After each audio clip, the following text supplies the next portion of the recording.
காளான்களை ஒரு மதிப்புமிக்க உணவு ஆதாரமாக மாற்றும் பண்பு என்ன?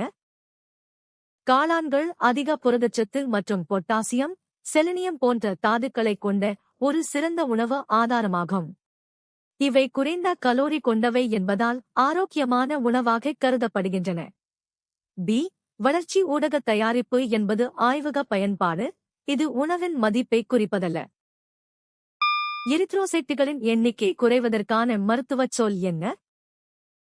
இரத்தத்தில் சிவப்பு இரத்த அணுக்கள், எரித்ரோசைட்டுகள் அல்லது ஹீமோகுளோபின் அளவு குறைவதால் திசுக்களுக்கு ஆக்சிஜன் கடத்தப்படுவது பாதிக்கப்படும் நிலையே இரத்த சோகை எனப்படும்.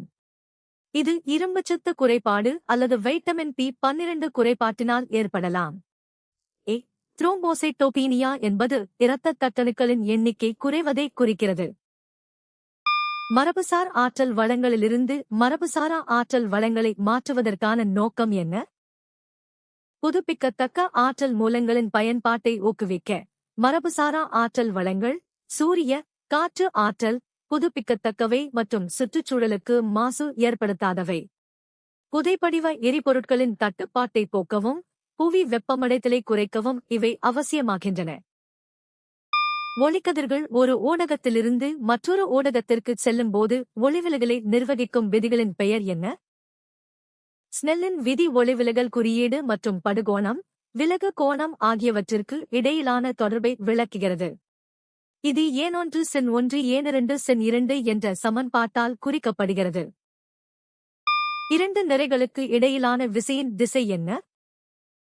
நியூட்டனின் ஈர்ப்பு விதிப்படி இரண்டு நிறைகளுக்கு இடையிலான ஈர்ப்பு விசை எப்போதும் அந்த நிறைகளின் மையங்களை இணைக்கும் நேர்கோட்டின் வழியாகவே செயல்படும். இது ஒரு மைய விசை, சென்ட்ரல் ஃபோர்ஸ் என்று அழைக்கப்படுகிறது. இயற்கை கதிரியக்கத்தின் ஒரு அம்சம் என்ன?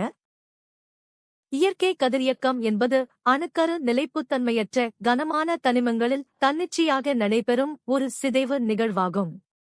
இதில் மனித தலையீடு இன்றி உட்கருக்கள் கதிர்வீச்சுகளை வெளியிட்டு நிலைப்புத்தன்மையை அடைகின்றன. பனிக்கட்டி திடப்பொருளிலிருந்து திரவமாக மாறும்போது வெப்ப ஆற்றல் எதற்காக பயன்படுத்தப்படுகிறது? பனிக்கட்டி உருகும்போது வழங்கப்படும் வெப்ப ஆற்றல் மூலக்கூறுகளுக்கு இடையிலான பிணைப்பை உடைத்து நிலையை மாற்ற உருகுதலின் மறைவெப்பம் பயன்படுத்தப்படுகிறது. இந்த நிலை மாற்றத்தின் போது பனிக்கட்டி முழுவதும் உருகும் வரை வெப்பநிலை மாறாமல் 0லேயே இருக்கும். ஒரு பாட்டில் இணைக்கப்பட்ட பலூன் அந்த பாட்டில் குளிர்ச்சி அடைந்த பிறகு அதன் நிலைக்கு என்னவாகும்? பாட்டில் குளிர்ச்சியடையும் போது அதனுள் இருக்கும் காற்றின் அழுத்தம் மற்றும் கன அளவு குறைகிறது. இதனால் பலூனில் உள்ள காற்று பாட்டிலுக்குள் இழுக்கப்பட்டு பலூன் சுருங்குகிறது. ஒரு உயிர்க்கோள காப்பகத்தின் முக்கிய பண்பு அதை மற்ற பாதுகாக்கப்பட்ட பகுதிகளிலிருந்து வேறுபடுத்துவது எது? உயிர்க்கோள காப்பகங்கள் மனிதர்களையும் உள்ளடக்கிய ஒரு பாதுகாப்பு மண்டலமாகும். இங்கு மக்கள் இயற்கையோடு இணைந்து வாழ அனுமதிக்கப்படுகிறார்கள். இது மற்ற பாதுகாக்கப்பட்ட பகுதிகளிலிருந்து மாறுபட்டு நிலையான மேம்பாட்டை வலியுறுத்துகிறது. ஒரு இயந்திர அலையில் அடுத்த துகளுக்கு அனுப்பப்படும் இடையூறின் தோற்றம் என்ன? இயந்திர அலைகள் பரவுவதற்கு ஒரு ஊடகம் தேவை. அங்கு துகள்கள் தங்களின் சராசரி நிலையில் இருந்து அதிர்வதன் மூலம் ஆற்றலை அடுத்த துகளுக்கு கடத்துகின்றன. இந்த துகள்களின் அதிர்வே அலையின் இடையூறு பரவுவதற்கு காரணமாகிறது. எந்த உண்மை உங்களை வியக்க வைத்தது? கீழே கமெண்ட் செய்யுங்கள். தினமும் புதிய தகவல்களுக்கு சந்தா செலுத்துங்கள்.